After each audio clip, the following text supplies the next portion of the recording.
The information in this presentation is from the book How to Set Up a Work Area at Home for a Child with Autism, 2nd edition. The first thing you want to do when you're thinking about setting up a work area at home is to compile a variety of materials.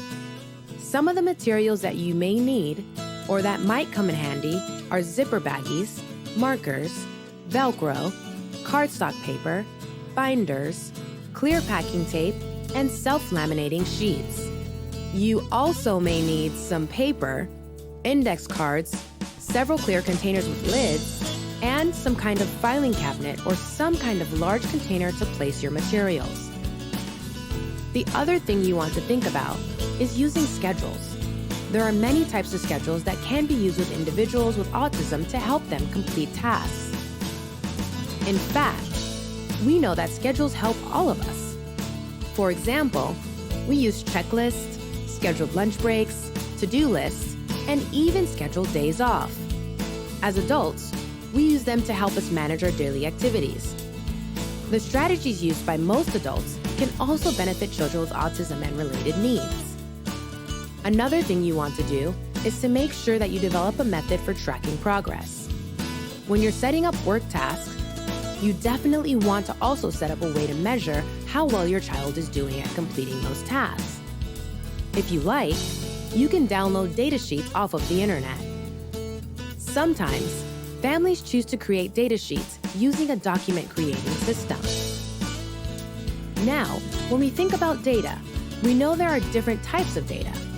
Frequency would be the number of times that a behavior occurs. Duration would be the amount of time that a behavior occurs. Latency is going to be the amount of time between the direction for the behavior and the start of the behavior.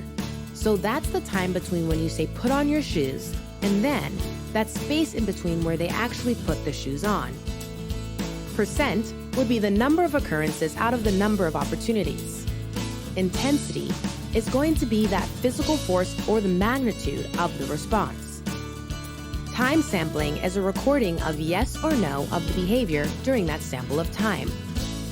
Permanent product is the account of the behavior by looking at the actual product that was produced. Finally, interval recording. Interval recording is the behavior recorded in intervals. Creating self-monitored work systems is another part of setting up a workspace at home. The idea behind this self-monitoring system is that during the task, the child is going to work on the skill or on the task by themselves, eventually. At first, they are going to need a lot of guidance from the adults in their lives. However, you're going to provide that guidance without a lot of words. For these self-monitoring tasks, you don't want them to start to rely on your words. You want them to rely on themselves to complete the task. So you can support them and help them a little, but don't use a lot of words. And remember, these are going to be different from your actual teaching tasks. Let's look at a few examples. One example might be that students may be asked to put something in a container by matching it to the identical colored container. Or maybe they're asked to match socks, fold clothes, or complete a recycling activity. In addition to the self-monitoring tasks, you want to set up a space for adult-directed tasks. These are going to be the tasks where you are teaching a new skill. These tasks will be identified based on your child's needs. You are going to look at where your child is currently functioning, and then use the assessment information that you have from yourself or from the school to see where you want to go. Simply write out a list of 10 to 12 specific skills that your child currently has. And then write out a list of about 10 to 12 skills that you would like them to learn. Now, when you're thinking of the skills that you would like them to learn, make sure the skill is age-appropriate as well as developmentally appropriate. Try not to write a skill for a 5-year-old that is something that a typical 14-year-old should do. If the child is 5, you want to work on skills that a 5-year-old child might usually do. Next, consider working on a teaching plan. The teaching plan should contain the following elements. What is the skill you're going to teach? What skills should be learned? What are the materials that are needed? Then, think about the plan to make the materials. Additionally, what are the ideas you have for collecting data or tracking progress on the skill? What is the teaching technique to be used? Additionally, what is the motivator or the preferred item you're going to use to give your child so that they can give you their attention? You're going to then need to organize your materials. We talked about baggies before, and the best thing to do is to label each baggie and select the reinforcer that they are going to use during that work time. Attempt to limit distractions in the work area, and then start small and build up. For example, just present 1 or 2 items at a time. If you're teaching colors, don't teach all 8 colors at once. Start with 1 or 2. Have them master that, and then move on to the other colors. Clear the table off, except for the exact materials that you're working with. If you need to make the correct answer stand out, you can make it larger. Maybe only have the correct answer there so that your child gets used to getting the answer right, and you can give them their motivator or preferred item for doing a good job. Only after that do you start introducing a distractor or making it a little bit more difficult.